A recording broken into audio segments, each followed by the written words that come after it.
Hi friends, ask తెలుగుబడి ద్వారా కొంతమంది కొన్ని ప్రశ్నలు అడిగారు.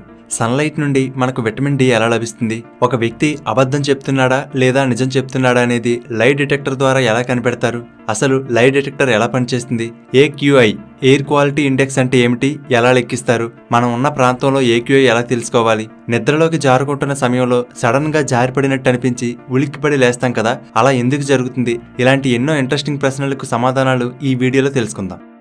సన్లైట్ నుండి మనకు విటమిన్ డి ఎలా లభిస్తుంది? చాలా మంది మనం ఎండలో నిల్చుంటే సన్లైట్ ద్వారా మన బాడీలోకి విటమిన్ డి వస్తుంది అనుకుంటారు, కానీ కాదు.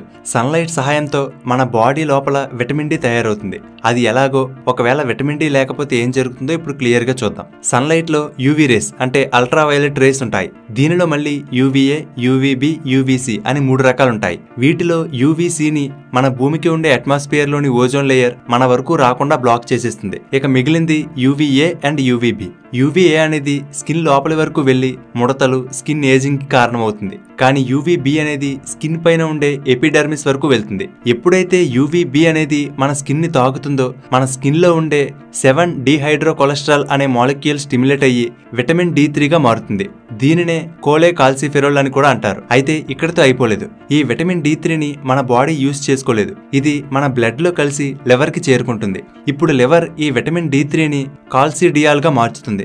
మళ్ళీ ఈ కాల్సిడియాల్ బ్లడ్ లో కలిసి కిడ్నీలకు చేరుకుంటుంది. అప్పుడు కిడ్నీలు ఈ కాల్సిడియాల్ ని కాల్సిట్రియాల్ గా మారుస్తాయి. ఇది అసలైన యాక్టివ్ విటమిన్ D3. ఇదే మన బాడీకి ఉపయోగపడుతుంది. ఇది చిన్న ప్రేగుల్లోకి చేరుకుని మనకు కావలసిన కాల్షియం, ఫాస్ఫరస్ ని అబ్జర్వ్ చేసుకోవడానికి హెల్ప్ అవుతుంది. ఇలా సన్లైట్ సహాయంతో మన స్కిన్, లివర్, కిడ్నీ ఈ 3 భాగాలు కలిసి మన బాడీకి అవసరమైన యాక్టివ్ విటమిన్ D3ని తయారు చేస్తాయి. ఈ రోజుల్లో చాలా మందికి కావలసినంత విటమిన్ డి ఉండడం లేదు. మన దేశంలో సుమారుగా 76% మందికి విటమిన్ డి డెఫిషియన్సీ ఉంది. అంటే దాదాపుగా ప్రతి 4 విటమిన్ డి డెఫిషియన్సీ ఉందన్నమాట.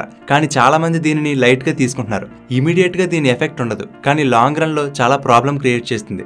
ఒకవేళ విటమిన్ డి సరిపడా లేకపోతే బాడీ కావలసినంత కాల్షియం ని అబ్జర్వ్ చేసుకోలేదు. సో బాడీకి కావలసిన కాల్షియం కోసం బోన్స్ నుండి తీసుకుంటుంది. దానివల్ల ఎముకలు గుల్లబారిపోవడం, వీక్ గా మారిపోవడం, ఎముకల నొప్పి రావడం, ఎప్పుడైనా పడితే ఈజీగా బోన్స్ విరిగిపోవడం, మజిల్ పెయిన్స్, హెయిర్ లాస్ అవ్వడం లేదా పలచబడడం, ఇమ్యూన్ సిస్టమ్ వీక్ అవ్వడం, నిద్ర సరిగ్గా పట్టకపోవడం, నీరసంగా ఉండడం, ఇవన్నీ కూడా విటమిన్ డి సరిపడా లేకపోతే వచ్చే ప్రాబ్లమ్స్. కాబట్టి ప్రతి ఒక్కరూ ఖచ్చితంగా ఒకసారి డి విటమిన్ టెస్ట్ చేయించుకోవాలి. ఒకవేళ ఉండవలసిన దానికన్నా తక్కువగా ఉంటే డాక్టర్ సలహా తీసుకోండి.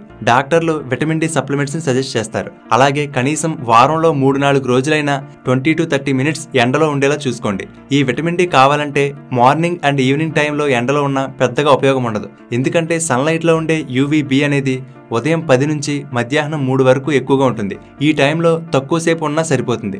అలాగే ఎంత ఎక్కువ కుదిరితే అంత ఎక్కువ స్కిన్ సన్లైట్ కి ఎక్స్పోజ్ అయ్యేలా చూసుకోవాలి. అలాగని మరీ ఎక్కువసేపు ఉండకూడదు, స్కిన్ బర్న్ అవుతుంది. అలాగే విటమిన్ డి ఎక్కువగా లభించే ఆహారాలు తీసుకోవాలి. ఉదాహరణకి oily fish, liver, egg yolks. ఒకవేళ మీరు వెజిటేరియన్ అయితే మష్రూమ్స్, చీజ్, మిల్క్, బటర్ వంటి వాటిలో కూడా ఈ విటమిన్ డి లభిస్తుంది.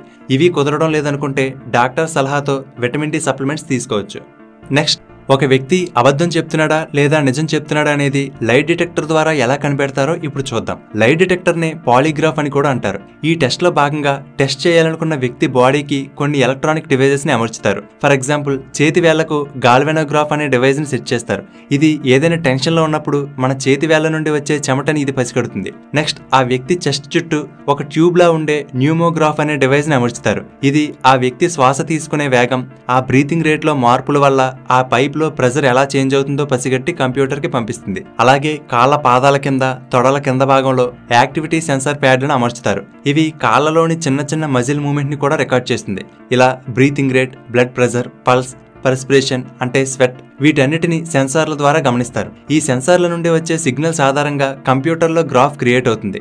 దానితో పాటుగా ప్రశ్నలకు సమాధానాలు చెప్పేటప్పుడు ఫేస్ టెంపరేచర్ ఎలా మారుతుంది అనేది టెస్ట్ చేయడానికి కూడా వీడియో రికార్డింగ్ కూడా చేస్తారు.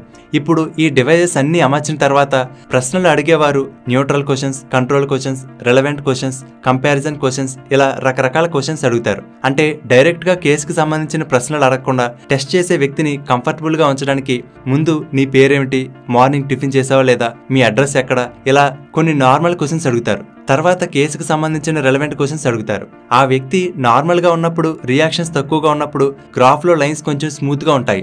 అదే ఒకవేళ అబద్ధం చెప్పేటప్పుడు కానీ, టెన్షన్ పడినప్పుడు కానీ ఈ సెన్సార్లు ఆ వ్యక్తి బాడీలో వచ్చే చేంజెస్ని డిటెక్ట్ చేస్తాయి. అలాంటప్పుడు స్పైక్స్ ఎక్కువగా ఉంటాయి. ఇలా రకరకాల క్వశ్చన్స్ అడుగుతూ ఏ ప్రశ్నల దగ్గర సిగ్నల్స్ ఎక్కువగా వస్తున్నాయో చూసి అక్కడ ఆ వ్యక్తి అబద్ధం చెప్తున్నట్లుగా అర్థం చేసుకుంటారు. అబద్ధం చెప్పినప్పుడు కొంచెం టెన్షన్గా ఉంటుంది.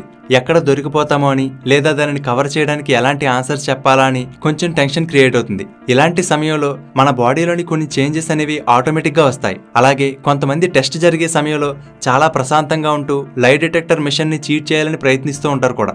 అయితే ఈ లై డిటెక్టర్ మిషన్ ని చీట్ చేసిన వాళ్ళు కూడా కొంతమంది ఉన్నారు. అంతేకాదు కొంతమంది తప్పు చేయని అమాయకులకు కూడా ఇలాంటి టెస్ట్ అనేసరికి ఆటోమేటిక్గా టెన్షన్ వస్తుంది.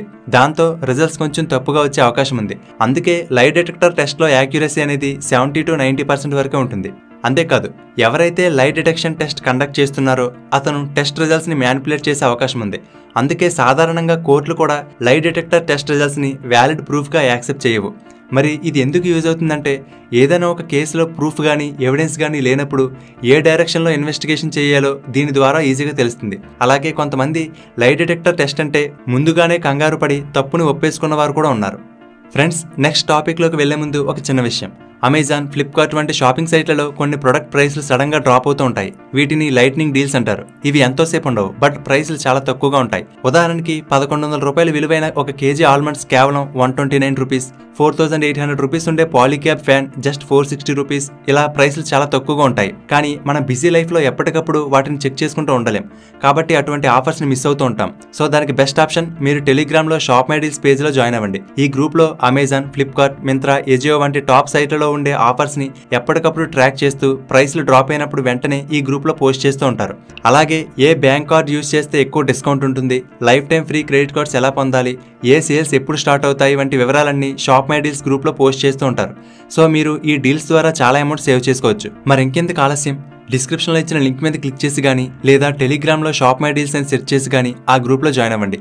లేదా టెలిగ్రామ్ లేని వాళ్ళు డిస్క్రిప్షన్లో ఇచ్చిన వాట్సాప్ లింక్ మీద క్లిక్ చేసి కూడా వాట్సాప్ గ్రూప్లో జాయిన్ అవ్వండి. ఎప్పటికప్పుడు మంచి మంచి ఆఫర్లను, అప్డేట్లను మిస్ అవ్వకుండా పొందండి.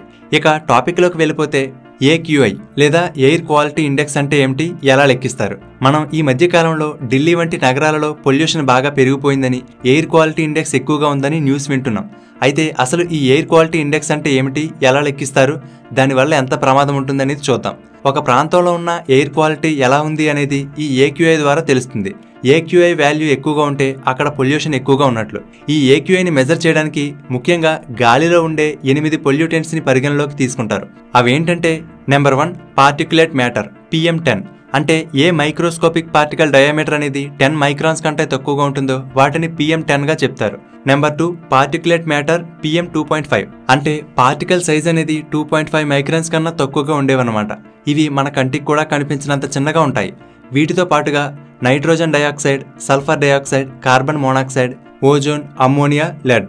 ఒక చదరపు మీటర్ ప్రాంతంలో ఉన్న గాలిలో ఈ 8 పొల్యూటెంట్స్ ఎన్ని పార్టికల్స్ ఉన్నాయి, ఏ మోతాదుల్లో ఉన్నాయనే దానిని బట్టి ఈ AQIని మెజర్ చేస్తారు. మన దేశంలో పొల్యూషన్ లెవెల్స్ని 0 నుండి 500 వరకు కొలుస్తారు.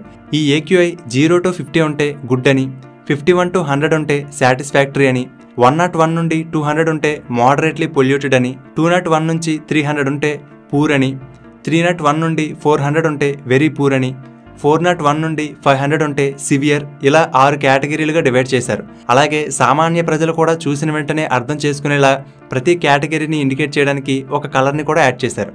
PM2.5, PM10 అని చెప్పుకున్నాం కదా, ఈ పార్టికల్స్ డైరెక్ట్గా లంగ్స్లో కూడా వెళ్ళిపోతాయి. PM2.5 అయితే బ్లడ్లో కూడా వెళ్ళిపోతాయి. దానివల్ల గుండెతో పాటు మిగిలిన భాగాల మీద కూడా ఎఫెక్ట్ చూపిస్తుంది. ఈ AQI ఎక్కువగా ఉన్న ప్రాంతాల్లో నివసించే వారికి భవిష్యత్తులో హెల్త్ ప్రాబ్లమ్స్ వచ్చే అవకాశాలు ఎక్కువగా ఉంటాయి. కానీ ఇప్పుడు ఉన్న పరిస్థితుల వల్ల తప్పదు కాబట్టి అలాంటి వాళ్ళు మాస్క్ పెట్టుకోవడం, సాధ్యమైనంత వరకు బయట తిరగడం తగ్గించడం వంటి జాగ్రత్తలు తీసుకోవాలి. ఒకవేళ మీరు మీ ప్రాంతంలో ఎంత AQI ఉందని చెక్ చేసుకోవాలనుకుంటే AQI లైవ్ అని కానీ, live AQI map in India అని కానీ సెర్చ్ చేస్తే కొన్ని వెబ్సైట్లు వస్తాయి. వాటిలో మీ ప్రాంతంలో ఎంత AQI ఉందో చెక్ చేసుకోవచ్చు. నెక్స్ట్ నిద్రలోకి జారుకుంటున్న సమయంలో సడన్ గా జారి పడినట్లు అనిపించి ఉలిక్కిపడి లేస్తాం కదా, అలా ఎందుకు జరుగుతుంది? మీలో ఎవరికైనా ఇలా నిద్ర పడుతున్న సమయంలో సడన్ గా ఉలిక్కిపడి లేవడం జరిగిందా? దీనినే హిప్నిక్ జర్క్ అని అంటారు. హిప్నోగాజిక్ స్టేట్ అంటే మెలకువకి నిద్రకి మధ్యలో ఉండే స్టేట్ లో వస్తుంది కాబట్టి దీనికి ఆ పేరు వచ్చింది. ఎక్కువగా ఇది నిద్రలోకి ఎంటర్ అవుతున్న టైంలో వస్తుంది. ఏదో లోయలోకో ఎత్తైన ప్రదేశం నుంచో లేదా మెట్ల మీద నుండో జారి పడుతున్నట్లు అనిపించి ఒక జర్క్ వస్తుంది. ఇది ఇన్వాలంటరీగా జరిగే ఒక ప్రక్రియ. ఒకవేళ మీకు కూడా ఎలాంటివి వస్తుంటే కంగారు పడాల్సిన అవసరం లేదు. ఇది చాలా మందిలో సహజంగా జరిగేదే. 70% మందికి అప్పుడప్పుడు ఈ ఫీలింగ్ కలుగుతుంది. 10% మందికి అయితే డైలీ ఈ ఫీలింగ్ కలుగుతుంది. ఇలా ఎందుకు జరుగుతుంది అనే దానికి ఇప్పటికీ సరైన ఆధారాలు ఏమీ లేవు, కానీ దీనిని ఎక్స్ప్లెయిన్ చేయడానికి కొన్ని థియరీలు అయితే ఉన్నాయి. పూర్వం ఆదిమానవులు చెట్ల మీద నిద్రపోయేవారు. అప్పుడు వాళ్ళ మజిల్స్ రిలాక్స్ అవుతున్న టైంలో ఆ బాడీ కొమ్మ మీద నుండి జారి పడిపోతున్నట్లుగా అనిపించి బ్రెయిన్ బాడీని అలర్ట్ చేయడానికి సిగ్నల్స్ పంపేది. ఇప్పటికీ అదే అలవాటు ఎవల్యూషన్ ద్వారా మన పూర్వీకుల నుండి మనకు వచ్చి ఉంటుందనేది ఒక థియరీ. అలాగే మనం నిద్రలోకి వెళ్తున్న టైంలో మన మజిల్స్ అన్ని రిలాక్స్ అయిపోతాయి. మన మజిల్స్ కదలకుండా ప్యారలైజ్ అయిపోతాయి. దీనినే స్లీప్ పారాలిసిస్ అని కూడా అంటారు. దీనివల్ల మనకు నిద్రలో వచ్చే కలలకు తగ్గట్లుగా బాడీ రెస్పాండ్ అవ్వకుండా ఉంటుంది. అది జరగకపోతే మనం కలలో చెయ్యి ఊపితే దానికి తగ్గట్టుగా మన బాడీ కూడా చెయ్యి కదిలిస్తుంది. అలా జరగకుండా ఉండడం కోసం మజిల్స్ అన్ని ప్యారలైజ్ అయిపోతాయి. కానీ మన మజిల్స్ పూర్తిగా ప్యారలైజ్ అవ్వకుండానే డ్రీమ్ స్టార్ట్ అయితే అప్పుడు ఇలా జరగవచ్చు అనేది ఒక థియరీ. అలాగే మన బాడీలో కొన్ని మజిల్స్ ఒక్కొక్కసారి ఇన్వాలంటరీగా వాటంతటవే జర్కిస్తాయి. ఇలా మజిల్స్ అనేవి ఇన్వాలంటరీగా కదలడాన్ని మయోక్లోనస్ అని అంటారు. మనకు వచ్చే ఎక్కిళ్ళు కూడా ఈ మయోక్లోనస్ కి ఎగ్జాంపుల్. ఈ ఇన్వాలంటరీ మజిల్ మూమెంట్ వల్ల ఇలా జరగవచ్చు అనేది ఒక థియరీ. అయితే ఈవినింగ్ టైంలో ఎక్సర్సైజ్ చేయడం, ఈవినింగ్ టైంలో కాఫీ తాగడం, ఎక్కువగా స్ట్రెస్ ఫీల్ అవ్వడం, సరిగ్గా నిద్ర లేకపోవడం, ప్రతిరోజు ఒకే టైంకి పడుకోకుండా స్లీప్ సైకిల్స్ ఇర్రెగ్యులర్గా ఉండే వాళ్ళలో కూడా ఇవి ఎక్కువగా రావచ్చట. ఒకవేళ మీలో ఎవరికైనా ఇలా ఉలిక్కిపడి లేచే ఫీలింగ్ కలిగితే క్రింద కామెంట్ సెక్షన్లో తెలియజేయండి. ఓకే ఫ్రెండ్స్, ఈ వీడియో మీకు నచ్చితే లైక్ చేయండి. అలాగే మీ ఫ్రెండ్స్ అందరికీ షేర్ చేయండి.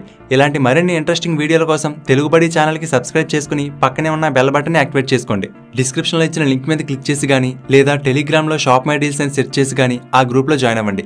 లేదా టెలిగ్రామ్ లేని వాళ్ళు డిస్క్రిప్షన్లో ఇచ్చిన వాట్సాప్ లింక్ మీద క్లిక్ చేసి కూడా వాట్సాప్ గ్రూప్లో జాయిన్ అవ్వండి. ఎప్పటికప్పుడు మంచి మంచి ఆఫర్లను, అప్డేట్లను మిస్ అవ్వకుండా పొందండి. ఫ్రెండ్స్, ఒకవేళ మీకు కూడా ఏమైనా డౌట్స్ ఉంటే క్రింద కామెంట్ సెక్షన్లో తెలియజేయండి. నెక్స్ట్ చేయబోయే ఆస్క్ తెలుగుబడి వీడియోస్లో వాటి గురించి చెప్పుకుందాం. ఫ్రెండ్స్, తెలుగుబడి నుండి ఎప్పటికప్పుడు అప్డేట్స్ని పొందడానికి వాట్సాప్, ఇన్స్టాగ్రామ్, ఫేస్బుక్, టెలిగ్రామ్లో తెలుగుబడిని ఫాలో అవ్వండి. వాటి లింక్స్ కూడా డిస్క్రిప్షన్లో ఇచ్చాను, చెక్ చేయండి. Thank you for watching.